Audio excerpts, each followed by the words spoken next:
Teman kuwi sapa? Teman adalah mereka 1.000 orang yang datang kepada kita di saat kita senang. Pacar adalah 1 orang yang bisa melupakan 1.000 Orang. oh, sahabat adalah 1 orang yang tetap setia menemanimu dikala 1.000 orang meninggalkanmu. Oh, ini.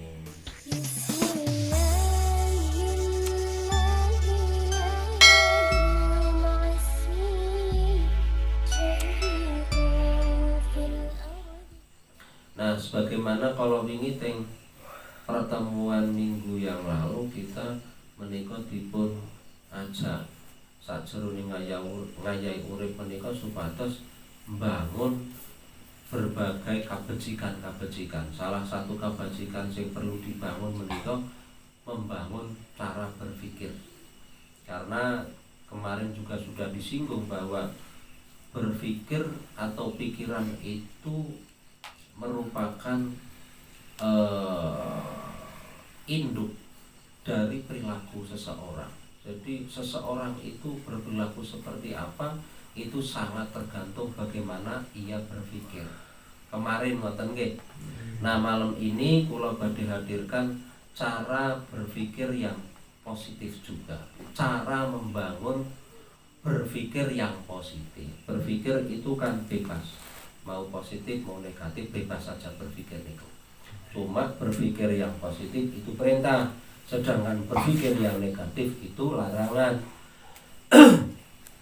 Lalu karena berpikir yang positif itu perintah, bagaimana sih kita itu membangun cara berpikir yang diperintah? Banyak, intinya adalah berpikir yang diperintah itu adalah berpikir yang menginspirasi kita berbuat kebaikan. Jadi segala pikiran yang menginspirasi kita berbuat baik, maka berpikir itu juga dikatakan baik. Nah, karenanya ketika kita ingin menjadi pribadi yang punya amal perbuatan yang baik, yang harus dibaiki dulu itu berpikirnya dulu. Ngaten ya? Lah kalau ngomong-ngomong perbuatan baik, itu kan ragamnya banyak sekali. Saking banyaknya saya sendiri nggak tahu semua. Karena perbuatan baik itu banyak sekali. Berarti kalau perbuatan baik itu banyak sekali, cara berpikir yang baik juga banyak dong. Ya iya. Iya kan? Nah, satu di antara perbuatan yang baik menurut pandangan agama itu adalah hidup yang saling asih mengasihi di antara sesama makhluk Tuhan. Hidup yang baik salah satunya adalah saat kita bisa menebarkan kasih sayang kepada sesama makhluk Tuhan. Kalau sampeyan niku disayang tiang sanes seneng napa mboten? Berarti sampean juga harus nyayangi orang lain. Ya kan? Karena ketika kita dikasih sayangi, dicintai, diwelas asih karo wong liya seneng, mestinya kita juga harus sebaliknya berbuat kasih sayang atau menebarkan kasih sayang kepada sesama makhluk. Nah, itu perbuatan yang baik, beneran. Nah, itu perbuatan yang baik. Maka untuk sampai ke situ kita harus berpikir bagaimana kita bisa mengawal pribadi kita itu menjadi pribadi yang punya sifat kasih dan sayang. Jadi kita itu harus berpikir bagaimana sih cara kita menjadi pribadi yang punya sifat kasih sayang. Begitu ya. Karena kalau kita sudah bisa berpikir, kalau kita itu bisa punya sifat kasih sayang, pasti kita bisa berbagi kasih sayang. Ya cara gampangane ya, bagaimana mungkin kita bisa menebarkan kasih sayang kalau sifat kasih sayang aja kita ndak punya.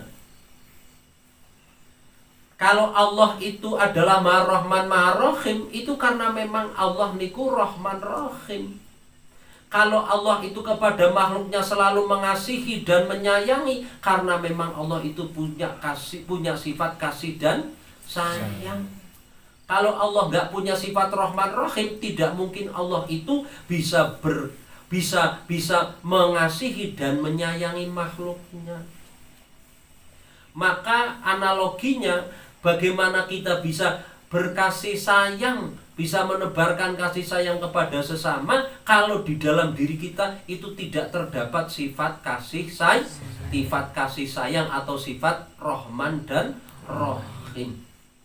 Maka cara berpikir kita sekarang adalah bagaimana sih cara kita itu bisa mendapatkan sifat kasih dan sayang, agar ketika kita sudah memiliki dua sifat itu, kemudian kita bisa berbagi dua sifat itu kepada orang lain, kepada makhluk Allah.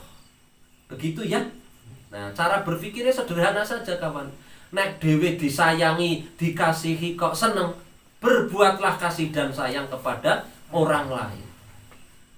Nyong lah disayangi lah seneng, nyong lah dikasihi lah seneng. Ampre wong liya nggertak sayangi karo tekasihi ya seneng. Begitu ya. Nah, itu cara mengundang sifat kasih dan sayang. Itu seperti itu, awal-awalnya seperti itu.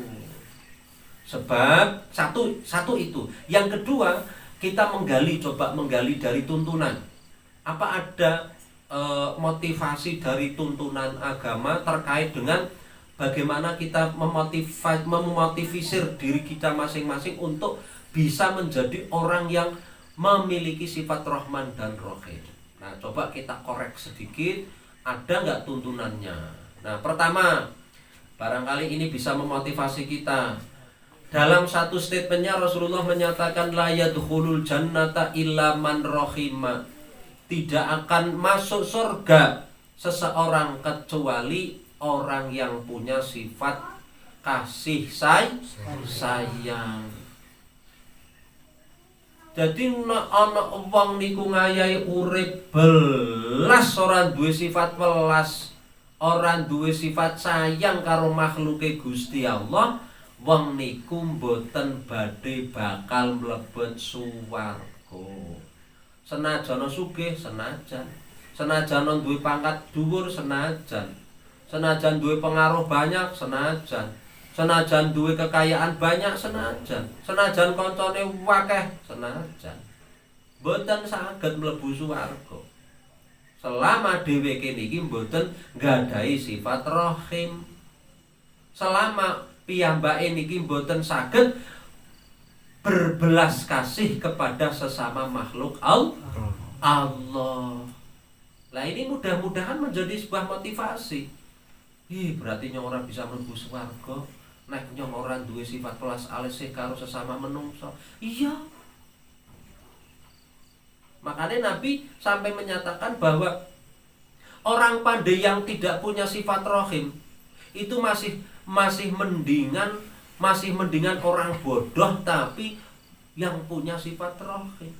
Sampeyan pinter tapi ora welasan, ora sayangan karo makhluke Gusti Allah, kalah sampean karo wong bodho tapi duwe sifat welas asih karo sepadha-padha makhluke Gusti Allah.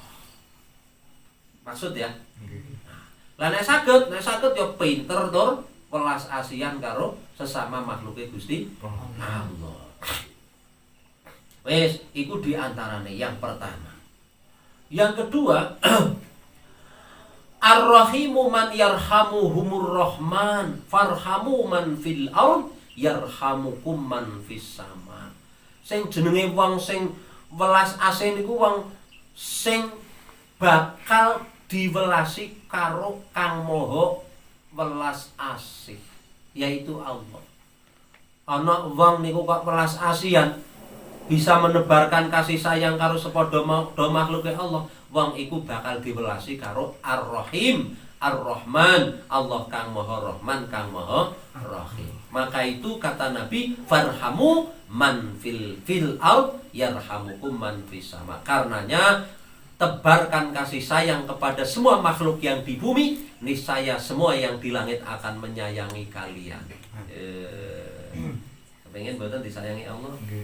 Nah, nek kepengin disayangi Allah kudune diawali dengan usaha. Usaha kita apa? Menebar kasih sayang karo sapa wae. Karo sapa wae. Ngoten niku. Aja mung karo pacare tok. Welas asih karo pacare tok. Ana pelem siji biwa jaluk ora oleh nggo tagone. Ya kan? Duit 10.000 mung-mungan. Biwa jaluk kudu terasi ora oleh. Barang pacare jaluk tukang pulsa 5.000 be Mas, 5.000 Mas. Jangankan 5.000 Dek. Ya begitu. Iki aja karo pacare. Sampeyan kudu ngerti iki tak omongke iki.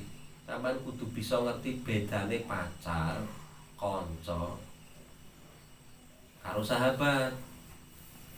Ya. Ana wong ngalam dunya ki telu, kanca, pacar, sahabat. Kanca, pacar, sahabat. Pisan maneh-maneh apal kanca, pacar, sahabat. Sampeyan ya kudu ngerti bedane. Kanca kuwi sapa? Teman. Teman kuwi sapa? Teman adalah mereka 1.000 orang yang datang kepada kita di saat kita senang. Itu namanya teman. Di saat kita senang banyak yang datang peduli kepada kita. Pri bos saiki bos, etok-etoke padahal mau lho ora merek-merek belas. Barang wis dadi bos dadi kolom. Pri bos pernah beres ki bos main gletrak filter ya Pak. Kepala ngolom pe ngolom. Iya kan? Nah, itu teman. Maka Roma Irama bilang banyak teman di meja makan, banyak teman di meja makan. Bener? Nah, itu tapi teman. Teman waktu kita jaya. Ada itu lagunya. Bener kan? Tapi udah wis bangkrut. Bisa. Belas ora disrawe. Rene Kang gah. Oh dingin nyorot maring sawah dingin, mesti ngono. Tapi nek agenda dadi bos wingi, jangankan diundang dhisik nyengel-nyengel kok malah main diundang. Iya toh? Itu teman adalah 1.000 orang yang datang di saat kita senang. Tapi nek pacar itu 1 orang yang dapat melupakan 1.000 orang. Itu apa? Pacar. Pacar adalah 1 orang yang bisa melupakan 1.000 orang. Kowe tanggane ewon lho, belas ora ana sing dieling. Cuma si dia dan si dia. Kakekamu. Untung ora paham kakekamu. Iya kan? Iya. Ya Allah. Lah sahabat siapa sih? Sahabat adalah 1 orang yang tetap setia menemanimu dikala 1.000 orang meninggalkanmu. Itu jenenge sahabat. Sahabat itu setia dunia sampai akhir. Di saat kita senang, di saat kita sedih, di saat kita sehat, di saat kita sakit, kok masih setia di samping kita, itu namanya sahabat. Begitu. Lah kepada siapa kita harus menebar kasih sayang? Kepada semua. Teman kita kasih sayangi, kemudian pacar juga, nek wis payu. Kemudian sahabat apalagi. Lu kan begitu. Iya toh? Nah, maka karenanya pernah dikisahkan dulu di waktu di zaman Israiliyah sana itu ada seorang yang menempuh perjalanan jauh. Karena saking jauhnya perjalanan sementara bekal habis di tengah jalan, kemudian dia tetap harus melanjutkan perjalanannya. Di tengah-tengah perjalanan beliau kehabisan bekal, dia itu jalannya cepat dengan harapan mudah-mudahan di depan itu ada oase. Apa itu oase? Apa itu oase? Mata air yang ada di gurun, itu namanya oase. Oke, ngertinya apa tuh, Pak?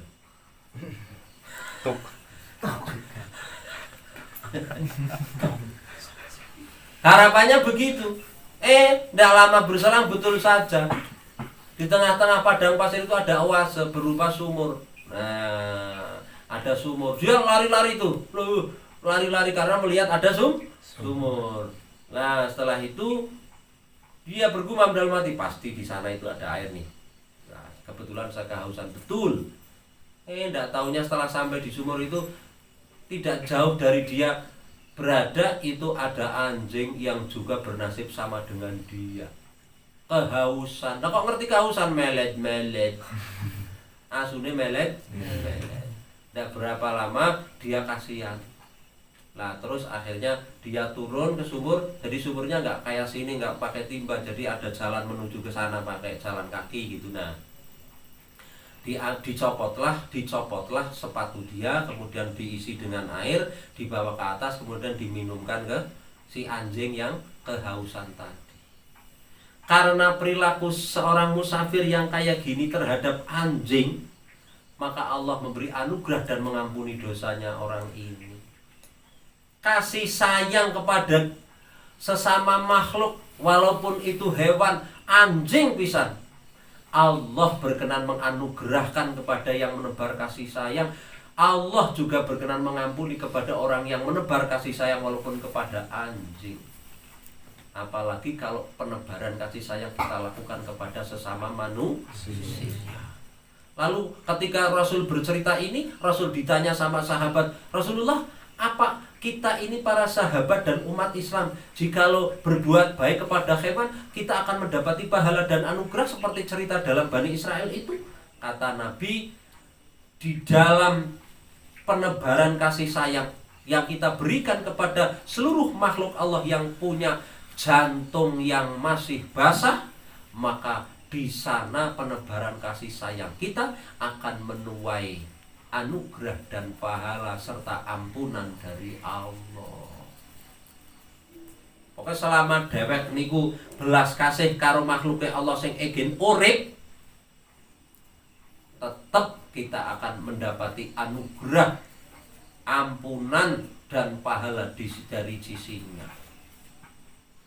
Maka tugas kita sekarang adalah bagaimana kemudian kita menjadi pribadi yang punya sifat kasih dan sayang. Itu dulu tahap pertama. Tahap kedua, menebar kasih sayang, menebar sifat yang sudah kita perjuangkan untuk kita miliki itu.